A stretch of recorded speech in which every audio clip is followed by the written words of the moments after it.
Ahora sí, nos vamos a nuestro columnista, Leonardo Farilú, porque vamos a hablar de un tema calenchu. Atención, alumno Farilú, el rol docente entre la opresión y la libertad. Desarrolle. ¿Cómo estás? ¿Cómo andas, Che Puma? Bien, bien. Estoy nubilado, no sé si ¿Viste? puedo hablar después de Sí, esto, viste ¿no? que No tremendo, se ve- tremendo esa fusión. Es algo que no Increíble. se ve todos los días. Increíble, increíble. Bueno, y esto, si bien es cierto que este tema no va a estar en la presentación de este próximo encuentro que vamos a tener en el Girardi, pero sí van a tocar otros temas en conjunto. Está buenísimo. Está buenísimo, espectacular. está para ir a verlo, ¿no? Altamente recomendable.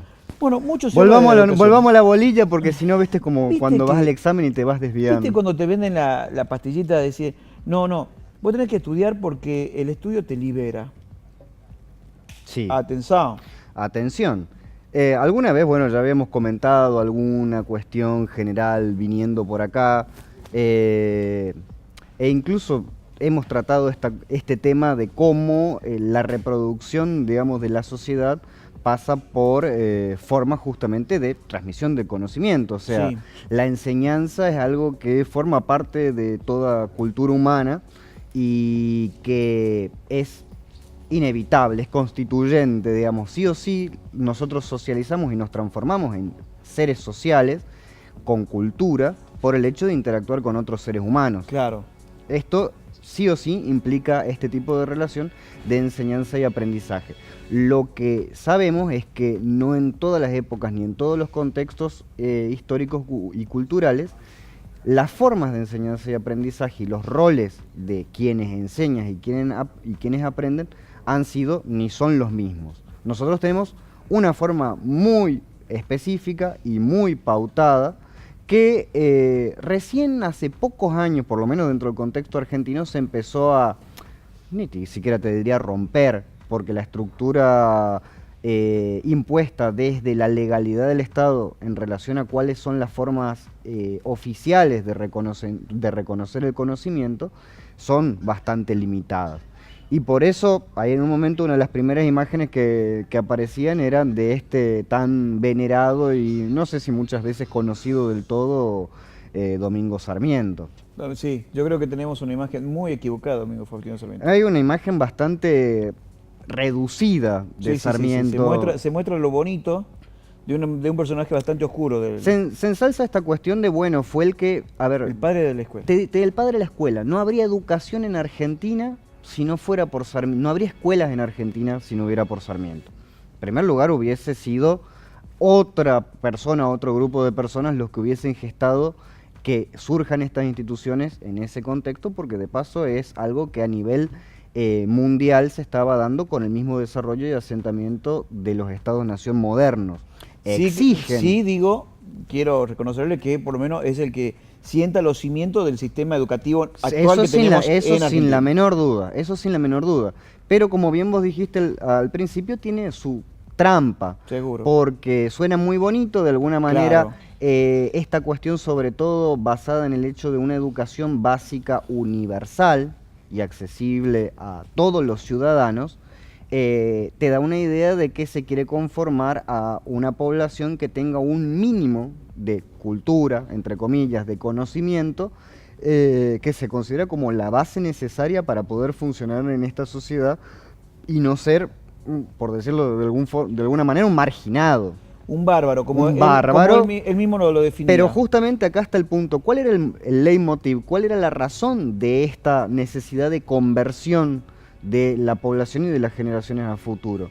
Su imagen completamente negativa de los pueblos originarios por un lado y sobre todo, que era lo que más le afectaba, porque decía que los pueblos originarios debían ser exterminados, que no tenían solución, pero sí podían ser rescatados y transformados en seres útiles para la sociedad.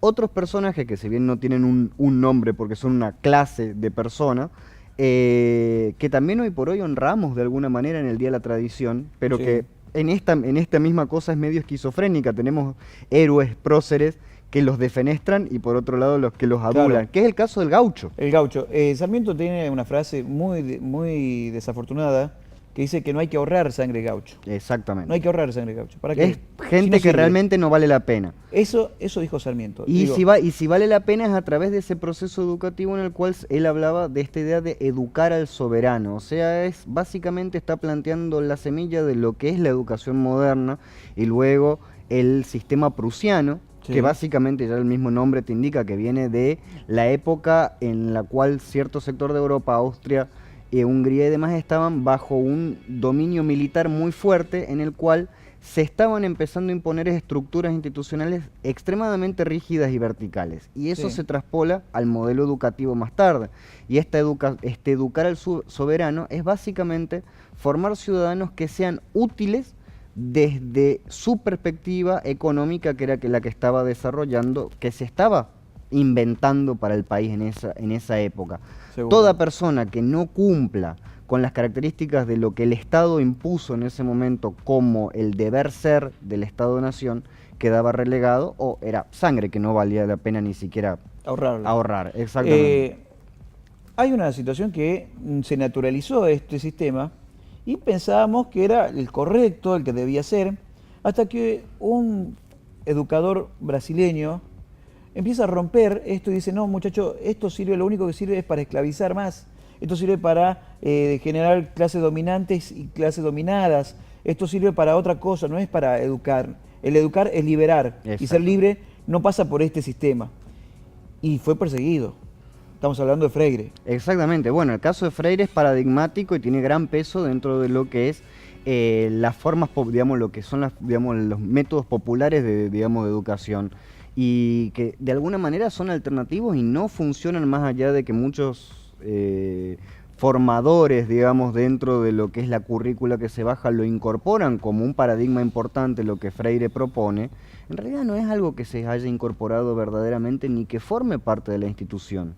Y ahí está esta cuestión de contradicción entre la idea del título, que es el docente como liberador, pero también como una herramienta de la opresión, porque el sistema limita al docente en muchos aspectos, tengas docentes de diferentes perspectivas, pero más allá de que se ha impuesto la idea de la libertad de cátedra, que es vos tenés ciertos contenidos que hay que cumplir, pero qué autores vos das, qué textos utilizás, qué perspectiva es desde la que te paras, es como que va variando, Claro. pero es constreñido.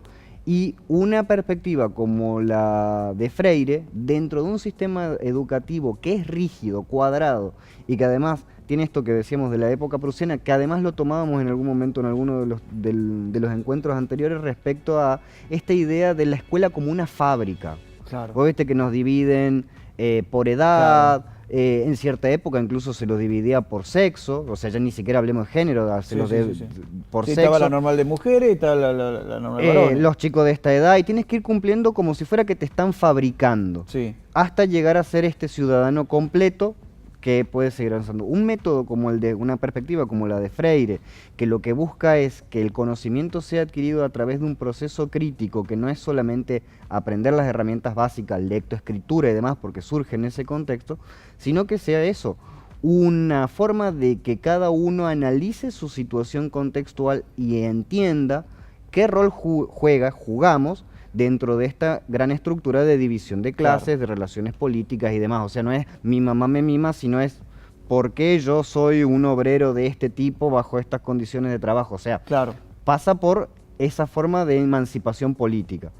También, bueno, en algún momento determinado, Freire, en su frase célebre, por ejemplo, dice que todo lo que sueñan con ser liberados y que entran en ese sistema educativo, cuando se reciben, lo único que hacen es volver a ser opresores.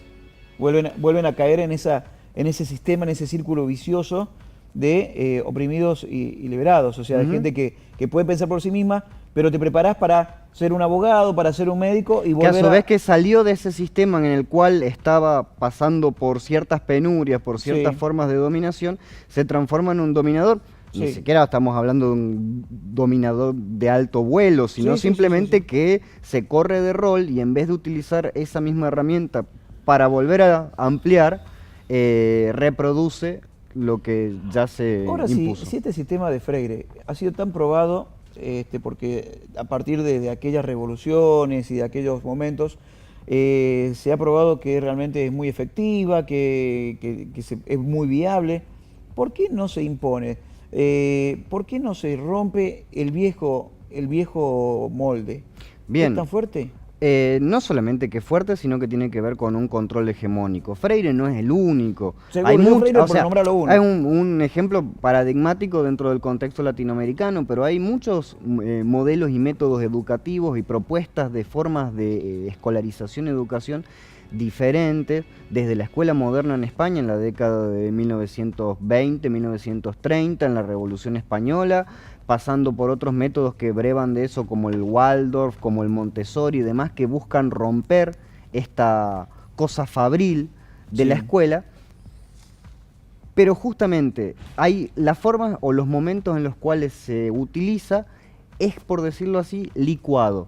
Es como utilizar métodos del siglo XXI o perspectiva del siglo XXI en una estructura mecánica cuadrada del siglo XIX. claro. No termina de encajar. La bancarización del conocimiento. Y no termina de cerrar, porque sí o sí no permite un cambio real respecto a ese proceso y en el cual incluso la relación docente-estudiante puede ser perfectamente reversible de modo constante. ¿Sabes? Traes un docente de La Matanza, lo largas en Antofagasta y vas a ver cómo los chicos le enseñan a esquilar, le enseñan a Claro, convivir con o sea, con esa la puma. relación es mutua, pero Claro, se genera una situación de desigualdad en la cual se establece ahí que el docente es el que tiene el conocimiento a impartir y que además es un conocimiento que va a estar legalizado y y firmado la por... pasividad del alumno que solamente puede recibir información. Exacto. Como te digo, la libertad de cátedra permite que haya docentes que rompan un poco con eso, pero no puede ser la norma dentro de una estructura rígida. Claro. Se han llegado, hay por ejemplo un filósofo que es Iván Illich, ha llegado a proponer métodos educativos a los que condensó en un libro que se llama La sociedad desescolarizada. Su perspectiva, quizás la más extrema, podríamos decirlo Sí, dentro del contexto actual, es que hay que eliminar las escuelas. Que las escuelas como instituciones son una forma de normatización y homogenización de la población que es imposible que dejen de funcionar de esa manera. Agregale los detalles que quieras para sí, sí, sí, cambiarla, sí. pero que al ser controlada por alguien que decide los contenidos y demás, siempre va a tender hacia ese lugar. Y el tipo Seguro. propone ciertas formas de aprendizaje autónomo y aprendizajes colectivos, pero fuera de lo institucional, sino que se Claro. abran espacios de comunicación y facilitamiento de la información. Sí. Pero que cada uno, que cada grupo de interés sea el que conforme y tome las herramientas que necesite, que además le van a ser útiles en su Claro, propia vida. siglos y siglos y siglos nuestros aborígenes no conocieron una escuela. Exactamente, y ahí viene a eso, o sea, esto que se propone, que es como algo muy loco, ¿cómo puede haber una sociedad sin escuela? También es algo que realmente es nuevo. Sí. Si vemos la mayoría de los ejemplos a lo largo de la historia, incluso La escuela en Argentina no tiene más de 200 años. no, tienen menos, tienen Mucho 100 menos. años. 100 años. Tienen De 100 años, o Sarmiento, sea, si sí, hablamos sí, sí. de que Sarmiento forma parte de lo que es la generación del 80, estamos hablando del tardío siglo XIX. Sí, sí, Si sí. bien se ha ido ampliando, como decimos, al principio tenía las escuelas señoritas y demás, pero la estructura sigue siendo la misma, siendo que la mayoría de las comunidades originarias o tradicionales de diferentes lugares del mundo, los métodos de enseñanza y aprendizaje han sido diversísimos. Claro. Y incluso dentro de la historia universal, que básicamente es la historia de Occidente, o sea, hablamos de Egipto, Grecia, Roma y demás, la aparición de espacios similares a una escuela como la contemporánea se ha dado solamente en sociedades con formas organizativas con estricto control. Hablamos de la Roma de los emperadores, por ejemplo, si bien no era universal el acceso al conocimiento universal en términos de que se supone Sí. que era obligatorio para todos, pero había una educación estandarizada para ser, por ejemplo, escriba. O sea, el que hace las anotaciones, los jeroglíficos y demás, era toda una carrera. Seguro. En la Edad Media, a la hora de ser un monje, Bien. las universidades en realidad fueron el primer espacio institucionalizado. Al revés, empezaron Claro. por la educación superior. Claro, ya para finalizar, porque ya estamos Sí. fuera de tiempo, digo, pero también tiene que ver con el contexto de cada sociedad, ¿no? Exacto. Confucio, 1500 años antes de Cristo, él hablaba de que la única forma de que las personas puedan llegar a salir de la esclavitud era a través de cierta formación, de mejorar en algo, en mejorar en algo, en conocimiento en algo. no te dice que tiene que ser una educación formal. Exactamente. Y bueno, ¿y por qué vino al tema de, ya sé que Terminamos ahí en Confucio, qué grande, terminamos ¿no? en Confucio, hemos conectado el Claro. mundo entero. Y terminamos en por qué se me ocurrió ahora hablar de esto y justamente No, de la ¿por qué? ¿Qué diferencia me le que pasó a hay la vida? entre diferentes tipos de Sí. docentes y formas de encarar el proceso de enseñanza-aprendizaje y cómo incluso el docente cuando no está frente al aula dentro de esta forma contemporánea también está enseñando. Ayer se cumple un aniversario, en realidad hoy, pero ayer, digamos, se lo reconoce en realidad ayer, se cumple el aniversario del fallecimiento en 2007 de un maestro de química que fue Carlos Fuentealba, Sí. que fue asesinado por la policía. Hablábamos la semana pasada de todos los desaparecidos y muertos por las Sí. fuerzas represivas en democracia. En el año 2007, en justamente una protesta en la provincia de Neuquén por el tema de las mejores de salario y condiciones educativas. En este contexto, justamente, o sea, me pareció importante rescatar o volver a recordar su figura en un caso que quizás es uno de los pocos donde se conoce el autor del asesinato y la justicia actuó. Seguro. Pero es un mártir más dentro de esta lucha que tiene que ver no solamente de los profesores y maestros, sino también de los estudiantes, por poder ir obteniendo, aunque sea de a poco, cada vez mejores condiciones para un desarrollo, ya no de soberanos en términos de obreros que van a la fábrica, sino Bien. de sujetos y personas íntegras. Perfecto, muy bien. Cumplimos entonces con recordar y hacer este buen uso de la memoria.